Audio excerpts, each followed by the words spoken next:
આજરોજ રાજ્ય સરકારના આદેશ અનુસંધાને ડીજી સાહેબે જે 100 કલાકની અંદર લિસ્ટ તૈયાર કરાવડાવી 135 ગીર સોમનાથ જિલ્લાના અસામાજિક તત્વો ગુના તત્વો છે એના ઉપર રેડો કરી એના મકાનો, એમના મિલકત, એમને ત્યાં કોઈ ગેરકાયદેસર વીજ કનેક્શન છે કે કેમ અને અત્યારે કોઈ ગેરકાયદેસર ધંધો કરે છે કે કેમ એ બધું સર્ચ કરવા માટે કોડીનારની અંદર 4 ટીમો, 3 PSI, 2 PI અને LCB SOG આ લોકોની ટીમો બનાવી મહેરબાન IG શ્રી નિલેશ જાંજડિયા સાહેબ તથા SP મનોહરસિંહ જાડેજા સાહેબના માર્ગદર્શન મુજબ આ કાર્યવાહી કરવામાં આવેલ અને આ કાર્યવાહીની અંદર 2 જગ્યાએ સર્ચ કરવાથી હથિયારો મળેલ, છરી અને કુવાડી જેવા, એના અમે કેસ કરવાની કાર્યવાહી ચાલુ છે।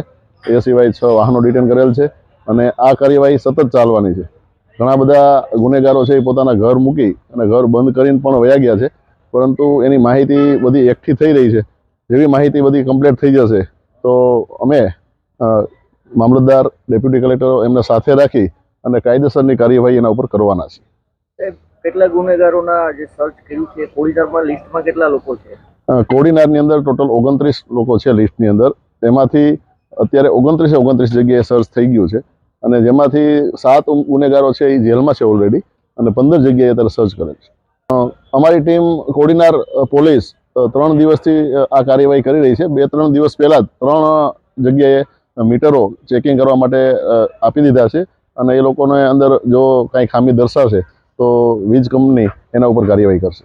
ગેરકાનૂની પ્રવૃત્તિમાંથી એવું સામે આવ્યું ત્યારે નહીં, આ બધા ગુનેગારો છે એ અગાઉ ઘણા બધા ગુના કરેલા છે અને એનું જે લિસ્ટ બનાવવામાં આવ્યું છે તાજેતરની અંદર ગુજરાતની અંદર, આખા ગુજરાતની અંદર જે કાર્યવાહી થાય છે એના ભાગરૂપે અહીંયા કાર્યવાહી કરવામાં આવેલ છે અને હવે પણ બીજો કોઈ ગુનેગાર કોઈ ગુના કરતા ડરે એવી કાર્યવાહી કરવામાં આવશે। હવે કોઈ લિસ્ટમાં વધારો થવાનો છે કે એટલું જ છે? લિસ્ટમાં કોઈ વધારો નહીં થાય, પણ અમે એવું ઈચ્છીએ છીએ કે લિસ્ટમાં વધારો ન થાય અને ગુનેગારો ઉપર પકડ રહે એવી કડક કાર્યવાહી થાય।